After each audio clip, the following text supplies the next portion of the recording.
Je te remercie vraiment de te prêter à cet exercice. Pour moi, c'est une première. Pour toi, j'imagine que c'est peut-être plusieurs fois que c'était arrivé. Oui, peut-être pas des entrevues comme telles, comme ça, là, mais c'est arrivé d'être devant des caméras. Je vais juste te présenter. Tu es actrice, chanteuse. Attends, ça c'était dans une autre vie. C'était dans une autre Parce que vie. ce métier-là, je le fais beaucoup moins qu'actrice. Mais ce qui m'intéresse là-dedans, Oui. c'est comment est-ce que justement tu t'es présentée face à la caméra, comment est-ce que tu as pu te centrer, toutes ces choses-là. Ouais. Donc c'est pour ça que je trouvais ça vraiment très sympa. Et puis tu as aussi créé la société Production Frisquet depuis 2008. 2002. 2002, ok, excuse-moi. Donc qui est en fait un service d'animation pour tout ce qui est la période de Noël. Si tu veux un petit peu en parler. En fait, c'est que comme j'étais comédienne, avec une de mes amies, mon associée comédienne aussi, on a décidé de se créer de l'emploi. Alors, la première chose, c'était d'écrire des spectacles pour les enfants et de les offrir à un public. Mais là, on a ciblé un public, en fait, c'est-à-dire qu'on a ciblé des enfants, mais on est allé chercher un marché qui existe déjà, qui était les fêtes de Noël familiales dans les entreprises. Alors, les entreprises font souvent des parties de Noël pour adultes, là, mais ils font aussi, beaucoup d'entreprises font des fêtes de Noël familiales. Alors, ils invitent la famille, les conjoints et les enfants. Et ces fêtes-là doivent être animées et nous, on offre tout le service d'organisation, d'animation, et dont un spectacle. Et on a créé des personnages, le professeur Frisquette, Tante Berthe, Julie, avec il y a des personnages adultes, des personnages enfants, il y a toujours un méchant qui veut vraiment saboter Noël, et il y a le Père Noël qui va arriver en héros avec l'aide des enfants. On a fait 4 spectacles différents, on a 4 équipes différentes qui font des spectacles un peu partout dans le Québec pendant 6 semaines, des 6 fins de semaine de Noël. Et puis tu as aussi un petit peu orienté ton côté professionnel sur du coaching professionnel PNL. Là, tu as fini la partie coach, donc maintenant tu es coach professionnel, et puis tu as attaqué la partie enseignant. Oui, c'est ça. Et là encore, justement, tu te retrouves devant du public pour cette fois-ci enseigner. C'est ça. Là, ça fait 3 ans que je suis coach, puis là, je suis en train de terminer ma formation d'enseignant. Oui, je me veux, ça c'est un atelier que tu viens de créer. Oui, j'ai fait un atelier qui s'appelle aussi Rêve en couleur, puis là, oui, je me veux, c'est en fait une série de 6 journées d'ateliers. Et puis, c'est un concept que j'avais créé quand j'avais 20 ans à l'époque. C'était pas pour faire des ateliers à l'époque, mais je m'étais symboliquement mariée à moi-même. Et puis donc, j'en ai ressorti un parcours pour les gens qui ont envie de faire cet engagement-là avec eux-mêmes. Et donc, c'est de se marier à soi-même, c'est un parcours pour se connaître, se découvrir, connaître ses limites, connaître ses désirs profonds, son essence profonde, sa mission de vie, pour après pouvoir avoir des liens plus forts et plus authentiques avec les autres. C'est pour enrichir les rapports, mais d'abord se responsabiliser et ne pas tout attendre des autres. Il faut savoir combler beaucoup de choses chez soi, et puis après les autres, ça va être des extras, ça va être du plus. Alors voilà, c'est un peu ça l'idée derrière Moi, dans le cadre de ces vidéos, c'est des vidéos relativement courtes, d'une quinzaine de minutes, dans le domaine spécifique de la prise de parole en public. Donc tu es un flagrant exemple par rapport à ça, justement. Avant de prendre la parole en public, il y a toute une phase de préparation. J'aimerais savoir comment est-ce que toi, tu te prépares par rapport justement à une intervention que tu vas avoir à faire, soit devant des étudiants, soit devant une pièce de théâtre, comme tu faisais à l'époque, ou devant toute intervention devant du public. Je dois dire d'abord que c'est très différent d'une situation à une autre. Puis une autre forme d'intervention devant le public que j'ai fait beaucoup, c'est de l'animation aussi. Alors, mais l'animation, c'est très improvisé. Alors, c'est vraiment différent que quand tu joues au théâtre, ou par exemple, en ce moment, je prends la parole devant des groupes de PNL parce que je suis en train d'apprendre à enseigner. Et là, c'est encore différent parce que moi, je suis dans une période aussi d'apprentissage. Alors, chaque situation est vraiment différente. Puis dans la façon de se préparer et dans mon aise aussi. Parce que dans certaines situations, je vais être complètement à l'aise, puis je vais plonger là-dedans comme un poisson dans l'eau. Dans d'autres situations, surtout si je suis en période d'apprentissage, que c'est pas encore acquis, que c'est nouveau, les premières fois sont beaucoup plus difficiles pour moi à vivre que quand ça fait 12 fois que je fais ce genre d'intervention-là. Mais sinon, les préparations, il faut être bien préparé. Ça, pour moi, c'est sûr. Tout ce qui est contenu, puis tout ce qui est c'est quoi mon objectif? Qu'est-ce que je m'en vais faire devant le public? Je m'adresse au public, pourquoi? C'est quoi ma raison d'être?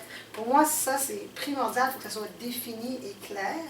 Au niveau théâtral, ben, il y a une préparation physique, puis il y a une préparation de se centrer, se calmer, se réchauffer, redire son texte souvent. Puis chaque comédien aussi a sa façon de se préparer. Mais moi, j'avais besoin de bouger beaucoup physiquement, j'avais besoin de silence, d'être dans ma bulle, puis j'avais aussi besoin de faire des italiennes, d'échanger avec les autres comédiens pour que le groupe soit là, que je ressente bien le groupe. Si j'allais faire de l'improvisation, par exemple, j'ai travaillé des années à Juste pour rire, au Festival Juste pour rire, puis je faisais de l'improvisation dans la rue, ben là, pour moi, ça, c'était comme une fête, là. C'était zéro préparation, oui, dans le costume, le maquillage, puis après ça, le personnage, incarner mon personnage. Puis une fois que je suis le personnage, ben là, je pouvais partir là, des heures. Oui, on faisait 5-6 heures par soir, c'était vraiment exigeant. Mais c'était la folie, puis c'était de rester, encore une fois, branché sur l'objectif. Là, c'était vraiment En fait, il fallait parler de la programmation des spectacles. Ouais, dans la préparation, en fait, souvent, quand je prépare mon contenu, en fait, pas les 30 secondes avant, mais plus tôt que ça, je vais faire comme si je donnais le contenu. J'imagine les gens devant moi, puis je leur dis, je vais faire ça, je vais leur dire ça, je vais pouvoir sortir tel exemple, je vais pouvoir... Mais oui, j'imagine souvent beaucoup ce qui va se passer à l'avance. Ouais. Puis même si après, ça ne se passe pas tout à fait comme ça, mais je le vois dans ma tête. Puis là, je me dis, je vais entrer, je vais faire ça, je vais faire ça. C'est comme si je préparais ma stratégie. Tu prépares mentalement justement à ce qui va se passer. Oui, oui. Puis j'aimerais que ça se passe, en fait. D'accord, ok. Ouais. Je vais m'imaginer comment je veux que ça se passe. Là, je me dis, OK, je vais les accueillir, ça va se passer comme ça. Après, je vais les inviter à s'asseoir. Après ça, je vais expliquer, bon, je sais pas, je vais entrer dans telle partie du contenu, je vais leur expliquer. Ah, j'aimerais ça créer telle ambiance. Il y a souvent, je vais penser aux ambiances sonores ou bien juste, qu'est-ce que j'aimerais qu'il y ait dans la salle comme sensation, comme émotion dans la salle. Et puis, est-ce que tu imagines aussi des moments qui peuvent se passer moins facilement, notamment quand tu es devant des élèves qui sont... Comment tu fais ça? Oh mon Dieu! ça se fait plutôt naturellement de dire, oh mon Dieu, si c'est pas assez intéressant. Et puis, des trucs comme ça peut arriver. Mais là, j'essaie de me recentrer, en fait. J'essaie de me recentrer puis de me faire, on va y aller une étape à la fois, puis ça va bien aller. Mais ça peut arriver que le cerveau parte pour imaginer des choses qui n'existent pas du tout et puis qui ne m'aident pas. Et puis quand ça ne m'aide pas, je me ramène parce que ça ne donne rien d'imaginer le pire. Ou bien je vais imaginer que si ce n'est pas reçu exactement comme moi, j'aimerais que ça soit reçu. Parce qu'on peut pas, on ne sait pas ce que les gens vont vivre, comment... Alors là, il faut improviser. C'est drôle parce que des fois, on se fait des attentes. On se dit, tel exercice, j'aimerais ça que ça suscite c'est ce qui finisse l'exercice puis qu'il fasse, ça m'a fait du bien ou quelque chose. Mais c'est pas toujours tout à fait comme ça. Alors à un moment donné, je me suis dit, je vais faire ma partie, puis la partie qui appartient au public ou aux participants, je la laisse aller. Puis ça peut être n'importe quoi, puis tout est correct aussi. Il y a un moment donné aussi où il faut plonger. Parce que souvent en théâtre, juste avant d'entrer, il y a un track. Mais moi, j'aime vivre le track. J'aime un petit track qui m'excite, il y a quelque chose de... Oh mon Dieu, on se lance parce que on est dans le moment présent, on crée sur le moment. Et donc, à un moment donné, pour moi, c'est comme se jeter dans le vide un peu. Mais des fois, ça a été vécu très agréablement, avec une excitation. Et d'autres fois, c'était comme une panique. Mais en théâtre, je l'ai vécu beaucoup parce que juste avant d'entrer, souvent, j'ai un blanc total. Je ne me souviens plus de mes textes, je ne me souviens plus qui je suis, je ne sais plus rien. Puis aussitôt qu'on rentre sur la scène, tout revient. Mettons, je me souviens, là, je me répète ma première phrase, au moins, je m'accroche à ma première réplique, puis tout revient. Mais les premières fois, je ne savais pas que ça allait revenir. D'accord, ok. C'était inquiétant. Mais après, une fois que tu sais, tu fais c'est correct, c'est ça, c'est bon, je me plonge. Puis je plonge dans une espèce de vide, si on veut. Puis tout est là, tout revient. Il y a une question de faire confiance aussi à ce qu'on a préparé. Okay. Ouais. Tu as commencé à aborder justement les quelques secondes avant de rentrer en scène avec le track. Comment ça se passe là? Au théâtre, c'est un texte qui a été travaillé, répété, avec des répétitions. Il y a le track, moi, ce track-là que je connais, que j'ai vécu, c'est plus une excitation, puis j'ai hâte de rentrer sur scène. Mais il est là, hein, puis ça se vit avec une fébrilité, donc je le sens, je le vois, tu sais, puis je bouge, puis j'essaie de mettre ça dans mon corps. Quand c'est des apprentissages nouveaux, c'est là que j'ai plus de difficulté à le gérer, moi personnellement. Donc je vais... des fois, il va devenir plus gros que moi, on dirait. Alors là, c'est une autre façon que j'ai développée premièrement, pour moi, la façon que j'ai développée, moi, c'est de l'accepter. Ah, t'es là, toi. Et puis de faire, ça va, tout va bien. Qu'est-ce qui peut m'arriver de pire? Je tombe par terre devant le public, je tombe dans les pommes. Alors, il n'y a pas de conséquences graves. Alors, je me ramène avec ça un peu. Puis je me branche après, mais ça, c'est peut-être l'autre étape. Mais en tout cas, je me dis, dans la préparation, je me dis, je m'en vais là pour avoir du plaisir avant tout.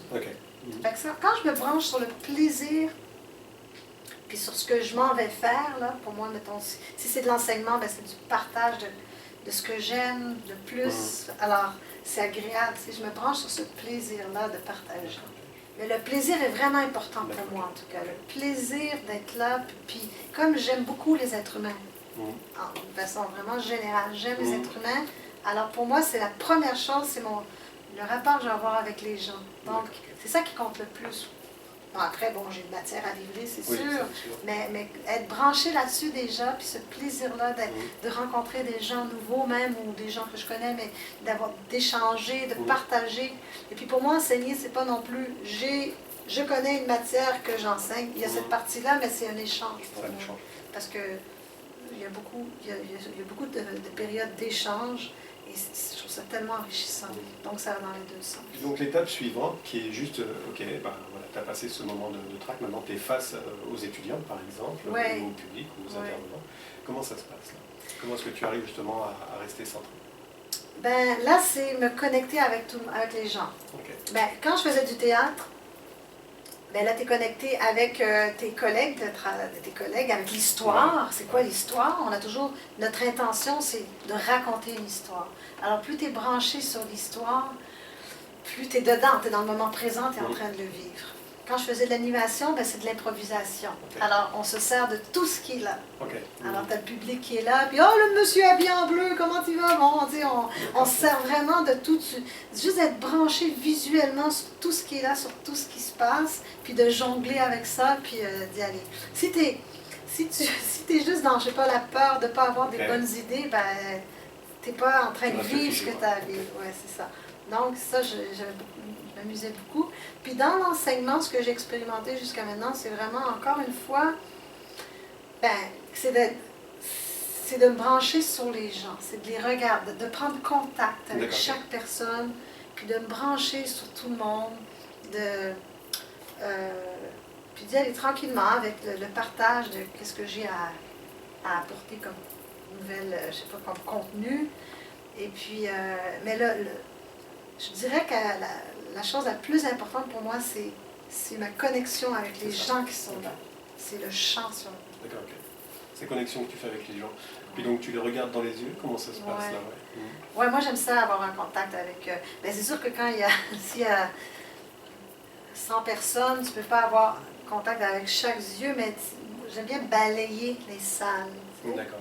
Balayer, puis... Pour voir tout le monde, tout en théâtre, on disait qu'il faut aller avec notre voix, c'est de rejoindre la personne qui était à la dernière rangée. Alors, il fallait penser à ça, donc de s'adresser à tous les individus qui sont dans la salle. Et comment tu gères les personnes qui, par exemple, ne regardent pas ou font autre chose, notamment peut-être dans des cours ou dans des conférences qui sont peut-être plus petites? Comment est-ce que tu gères justement les personnes qui ont l'air de te regarder fixement ou qui ont l'air d'être mécontentes? Comment est-ce que tu gères ça? Ben, ça dépend beaucoup des situations. Ça, je l'ai vécu souvent quand je donnais, en fait, je travaillais à Radio-Canada comme guide, puis je faisais des visites guidées avec des groupes, puis on donnait des ateliers de télévision et de radio aux adolescents. D'accord, ok. Puis les adolescents, des fois, ils faisaient des sorties comme ça avec l'école, mais c'est pas tout le groupe qui avait envie d'être là. Okay. C'est une sortie, des fois, imposée. Donc, le jeune, là, il n'avait pas envie d'apprendre c'est quoi les métiers de la radio. Okay. Alors ça arrivait souvent. Mais moi, je me faisais tout de suite un objectif personnel. Okay. Et puis, j'avais envie d'aller chercher ce jeune-là, d'aller le toucher. Okay. Alors, je l'impliquais. Puis sinon, ben, si la personne ne dérange pas le groupe, qui est juste dans sa bulle, ben, je l'ignore. Ben, je l'ignore pas, mais je veux dire, j'accepte qu'elle a le droit de vivre ce qu'elle a à vivre, là, mais si la personne dérange le groupe, par contre, ben là, il faut intervenir, parce que sinon, ça va vraiment, si ça dérange trop le groupe, ça fait que c'est juste d'avoir un échange avec cette personne-là, puis lui dire qu'elle n'est pas obligée d'être là. Elle peut quitter si elle a envie de quitter, si elle n'a pas envie d'être là, puis c'est correct aussi. Ça approfondit mes connaissances aussi, c'est le partage des connaissances, c'est donner la chance aussi à la créativité, de trouver des nouvelles idées pour enrichir tout ça. Alors, pour moi, il n'y a que des bonnes choses à partager. Et dernière partie, une fois que tu as justement participé à ces échanges, etc., et puis que tu sors de ce moment-là, comment est-ce que tu te fais l'autofeedback sur ce qui s'est passé, bonnes et mauvaises choses qui a pu se passer? Il y a les premiers feedbacks aussi que les gens nous donnent. Mais l'autofeedback, c'est différent que ce que les gens nous donnent. Premièrement, je veux voir si ça a coulé, si ça a bien été, si ça a été... s'il y a eu des difficultés, si j'ai rencontré des difficultés, puis que j'ai été capable de les régler à mesure facilement, ben là, je fais « Ah, ok, ça c'est un bon truc. » Comme par exemple, justement, essayer d'intéresser un jeune qui, a pris ma barre, n'était pas intéressé, puis tu lui donnes une responsabilité, tu l'impliques dans le processus, puis ça fonctionne, tu dis hey, « Je vais garder ça, ça fonctionne bien. » j'ai essayé d'autres stratégies qui n'ont pas bien fonctionné, ben tout de suite, je me dis ça, je ne fais plus jamais ça. Okay. Tout de suite, tu peux faire un inventaire de ce que tu as fait un peu, puis de dire ça je le garde, ça je le garde pas. Ou là j'ai perdu complètement la carte, mais qu'est-ce qui m'est arrivé? C'est de savoir se regarder aussi pour voir si à un moment donné j'ai perdu, ça m'est déjà arrivé d'être sur un tournage, puis de perdre mes moyens complètement. Alors ça c'est pas très agréable parce que quand tu es en tournage pour la télévision, ça coûte cher. Ouais. Et puis le réalisateur, normalement, il aime ça quand ça roule. Il y a quelque chose qui ne va pas bien, puis ça part comme un tourbillon, ça ne marche pas, qu'est-ce que j'ai fait, je ne suis pas bon, mon Dieu, je suis perdue, puis c'est très difficile de revenir. De se relever ça, ouais. Alors, mais à la fin, moi, ce que je me suis dit, c'est j'ai manqué mon coup aujourd'hui, ben, j'ai fini par pouvoir tourner la scène au complet quand même, mais j'étais pas à mon meilleur, si on veut. Mais bon, après tu te dis, c'est-à-dire que je pourrais me taper sur la tête là, pendant longtemps, mais ça donne rien. Donc c'est d'accepter en fait que tu aies pu te tromper, par exemple. Oui, ça, accepter, oui, c'est important. Parce que c'est drôle, c'est quand je suis dans des nouveaux apprentissages, ok? Comme maintenant, j'ai commencé ma formation en enseignante, j'ai commencé à l'automne dernier. Là, c'est du nouveau. Mais c'est pas la première fois que j'apprends, mais c'est quand même nouveau. Ça faisait longtemps que j'étais pas en apprentissage, si on veut. Et puis, c'est comme s'il fallait que je réapprenne. Puis au début, j'ai ces réactions-là de me dire « Oh mon Dieu, je me suis trompée, puis c'est la fin du monde. » Puis à un moment donné, tu fais « Ça va faire. » D'accord, ok. Oui, il faut vraiment... en tout cas, parce que ça donne rien c'est juste au contraire de dire, OK, qu'est-ce qui est arrivé? Qu'est-ce qui a fait que j'ai perdu l'équilibre, que j'ai perdu mes moyens? C'est quoi Ah, c'est parce que je me suis dit, c'est pas ça, tu fais une erreur. C'est parce que j'étais dans ma tête, ou tu trouves, identifier où est-ce que tu perds pied pour la prochaine fois, que ça se passe autrement. Ouais. Je te remercie encore beaucoup. Ça fait plaisir. Et puis, tellement. À très bientôt. À très bientôt.